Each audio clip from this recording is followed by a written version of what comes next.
Denton, Chapter 14. Slowly but surely, life began to settle down to something resembling normalcy, and yet everyone seemed to realize that it would never be exactly the same. Too many things had happened. The war had rushed into existence too many new and sometimes terrible developments. Overnight, the world had entered the atomic age, and the peace that it had once known was gone forever. Many tried vainly to go back to the old style of living and thinking, but try as they would, they could never escape the fact that new and revolutionary developments had changed both the complexion and the outlook of the world. While man's basic needs, both physical and spiritual, were still the same, the world had entered into a new and frightening age, and one that most thinking people felt would be its last one.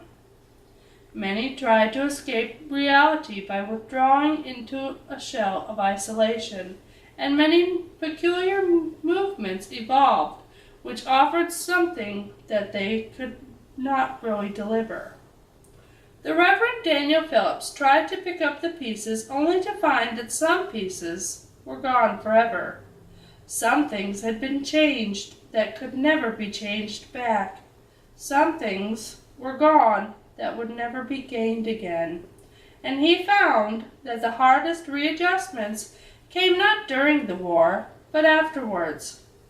He learned by hard experience that the warning of 35 that his life would never be the same again was absolutely true. Everything was different. He still had Lori and the boys and loved them more than ever, but there would always be a gap in their relations that could not be filled because he could not share the facts with them, and he could not explain without endangering the entire family as well as some national interests. He found that living with memories could be harder than facing the enemy in actual combat. He longed for the day when things would be normal again, and yet knew that it was never to be. So he sought to strengthen his faith in God, to show his love for his family more, and to settle down as rapidly as possible in his reactions to happenings around him. He was never completely successful in calming his nerves, nor keeping from having jitters under certain conditions. Though years passed by rapidly, he was to live the rest of his life with memories and dreams which almost sent him into flight during the night.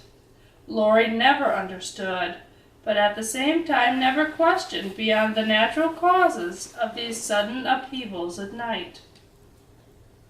Occasionally, Dan would hear from 35, always in some secretive manner, and always when he had a message for him. Several times he called to warn him not to be in the public too much, but some of these occasions it was necessary for Dan to conduct public meetings that had already been scheduled, and on each of these times Dan was happy to note the presence of some strange man whom he knew to be his cover for that occasion. As the months rolled by, Dan wondered why this situation continued to exist, but he remembered 35's statements to the effect that our most dangerous enemy was not the one that we were fighting in World War II, but one that was taking advantage of that war to further its own cause in this country. He remembered that 35 had told him on several occasions that there were many enemy sympathizers within our government, and that it seemed that it would be impossible to root them all out. So he accepted the situation as it was and tried to carry on the work of the Lord and the church in a better way than ever before. And in spite of the situation, the Lord did bless and the church made progress. Then he heard from 35 again. The phone had rung with a familiar voice. It said, "Reverend, there is a man at the corner of 7th and Grand that needs help real quick. Could you come at once?" Dan knew the voice and knew that there was something important in the air, so he assured his caller that he would be there soon. A few minutes later he found the needy man at the corner and picked him up for a ride into the country. 21 plus, I hate to bother you again, but I told you in the beginning that you would probably be a marked man for the rest of your life, didn't I? Well, it seems that the enemy agents are still trying to locate the person who threw a monkey wrench into so many of their plans in this section. I have the word through some of our other men that they are making a consistent search to learn who it is, and they are determined to get rid of that person. Their search will center on this town within the next few weeks, and they are apt to soon put things together so that their suspicions will point towards you. It looks as though it would be best for you and your family if you could make a move. I hate for you to do so, but it might mean your life. I wish I could have attended your church, but that might have aroused suspicions, so I have stayed away. But Dan, and for the first time, the agent used Dan's name. I just want you to know that I belong to Jesus Christ, and that while you were helping to save your nation, you have also won some of us to the Lord. I am told that Mr. Big has prayer every day in the Bureau's offices, and I am surely glad to hear that.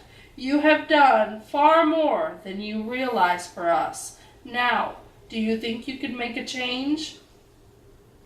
Dan drove slowly through the country roads and said nothing for some time while he tried to think this one through. It seemed that the end of the war had not lessened the dangers to himself and his family, so he finally said, I don't want to leave my little church here, but if it means danger for Lori and the boys, I will make a move. My conference has been talking of asking me to take on a more responsible job, and so far I have told them I didn't want it because I wanted to stay here. The church has called me back for another year, and I haven't made any plans for moving. But our annual business session of the conference is next week, and I guess I can take the position they want me to take and move to the big city. How soon would that have you moving? And 35 seemed relieved at Dan's answers. In about 3 weeks, said Dan. However, they will have to get me a place to live, and some of them are talking about an apartment. That would be fine, 35 broke in. You see, 21 plus, your family would be much safer if they lived in the same house with someone else. Those who would do them harm would go much slower if there were other people around. And with you gone so much of the time, it would be better if they were under the same roof with other people. For your own good and for the good of your family, why don't you take that new job and make that move? So it was decided, and so it came to pass. Dan was elected overwhelmingly to the new position and moved into an apartment within a few days, and once again settled down to what he hoped would be an opportunity to live and work in a normal, peaceful manner. But the big city was the one in which he had done some of his intelligence work, and occasionally he would run into people or see places that would bring back all of the memories of more dangerous times. In the course of his new work, he was required to travel extensively and to work almost exclusively with ministers, sometimes with those of many denominations. Several times he was thrown into the company or was in meetings where he saw men that he was certain he had seen in company with enemy agents during the war.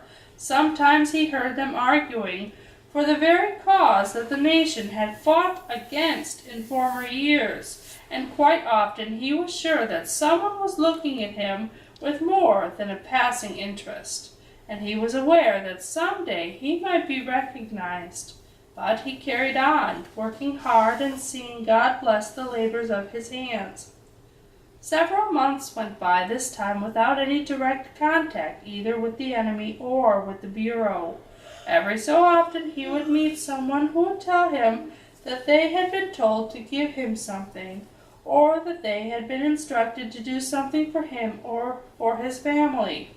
Of course, no one questioned anyone who wanted to do something for the minister, but there were many times when Dan was sure that his benefactor was acting for Mr. Big, for 35, or perhaps even for the Bureau itself.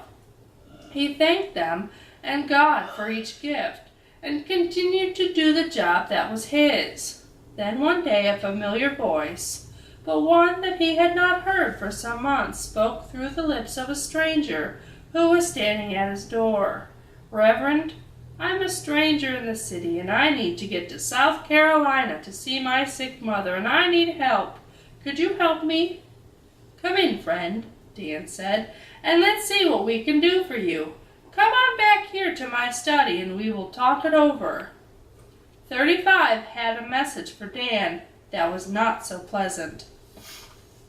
21 plus, the enemy has shifted its search for their prey to this city.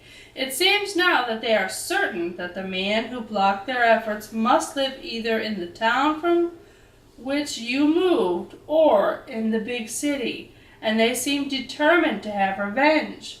Is there any town to which you could move where you have not had any contact with them? Could you relocate and still carry on your work, and at the same time get into a locality where their suspicions might not center? I know that is asking a lot, but it is a matter of safety for you and your family, and we still do not want you to be hurt.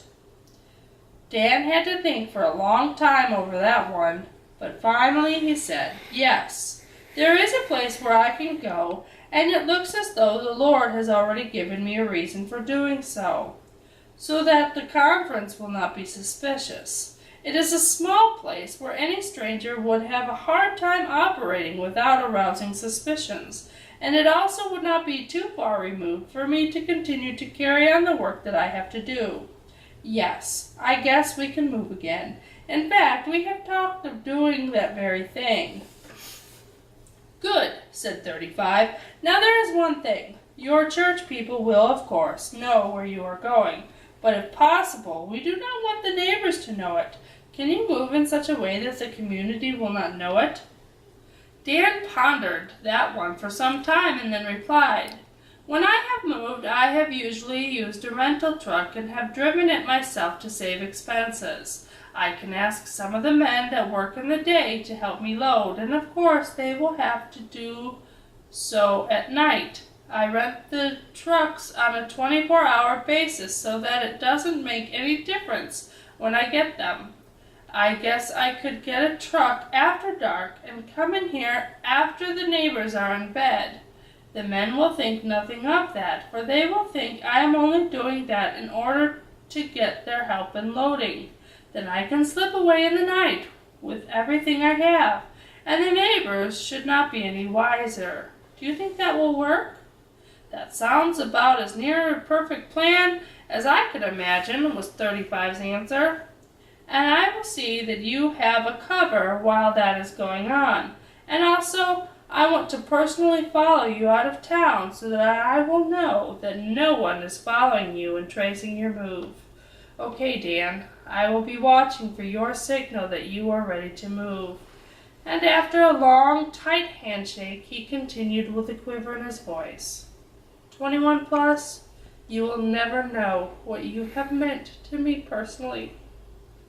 Besides your work as an agent, you have helped me to find the Lord, and there are several others of our men who say the same thing. May God bless you and protect you, and keep you working for Him for many, many years. I hope that this is the last time that I have to bother you about danger. It could be the last time that I will ever see you and talk to you. If there are other signs of danger, we will try to be there and let you know.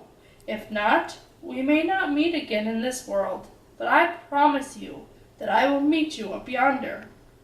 And with another firm grip of the hand, he turned to go.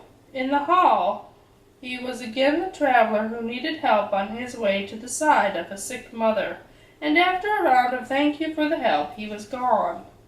It was only a few nights later that strange things happened at the apartment of the Reverend Daniel Phillips and a family. After almost everyone had retired and lights were out, a large moving van backed quietly up to the door of the apartment.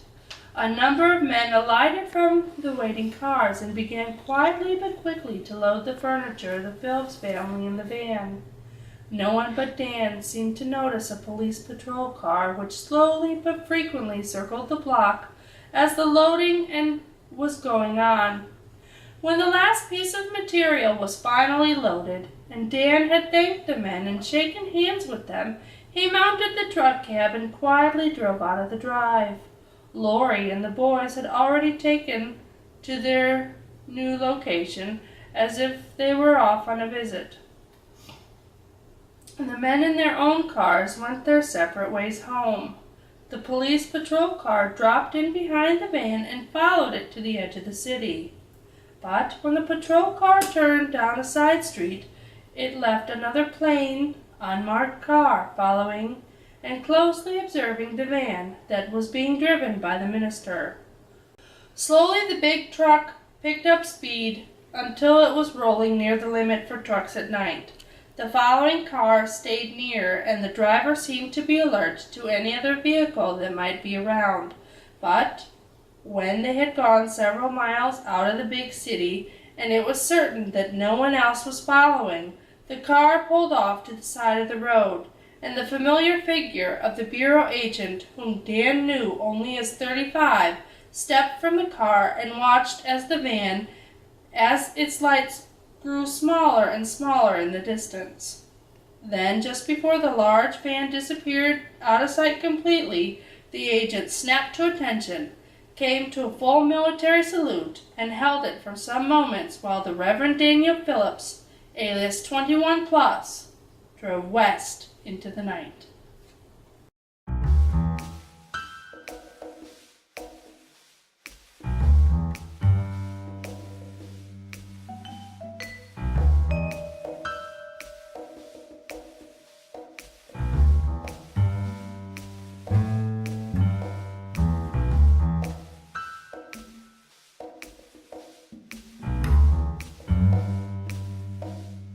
That concludes the story of the Reverend Spy, which is a true story written by David P. Denton. It is commonly accepted that David P. Denton himself was the Reverend Spy. Here is a series of books here called the Happening series, and for example, it happened in some funny ways. It happened in many places. It happened to Orby, that's his wife. It happened on the mountain. It happened on the road. There's just 12 or 13 books in all. I think I'm missing one because I have a double of this one, and I think they accidentally sent me that. When you read this series, it's interesting because you'll notice that everywhere that Reverend Denton and his family lived, it just so happened the Reverend Spy lived there too. I didn't realize all that. I don't know which one I read first, if I read that or this set here, but I found myself going back and looking through these books and then matching it up with this one. I'm thinking, he lived here and that preacher lived there, or the spy, whatever. And it's just kind of neat that you can trace him through all those cities that he lived in. And if you know where that took place, where the A-bomb was built, you can track all those cities. You know, in the book here, he says, I moved to, B or C or something, because he wouldn't give the name of the city. But when you knew what state he lived in, where he traveled to and from, you kind of can put all that together. So it's just pretty neat reading this series and the Reverend Spy and putting two and two together, and it pretty much seals the fact that he indeed was the Reverend Spy. I really recommend this series and the Reverend Spy book, which you can find at the Bible Missionary Institute bookstore. They don't have an online store. You can Google them and get the number. Matter of fact, I think I will see if I can get the information and put it either in a link or in the description below. But you can contact them and order. These books are not expensive at all. None of them are. This library has really good prices on their books. I hope you really enjoyed that story. We have another story coming up that I think we're going to be reading. It's called Bulldog Charlie and the Devil. And this is about a Kentucky mountain outlaw who came to know the Lord and became a preacher. And what a story he has of his life. And I think we have 2 books of his, and the first one's going to tell a lot of things that happened during his ministry, and the other book I think tells of his conversion when he was an outlaw. And I tell you what, it's every bit as good as this. So stay tuned, and we will do our best to get that one going. So everybody take care, and God bless.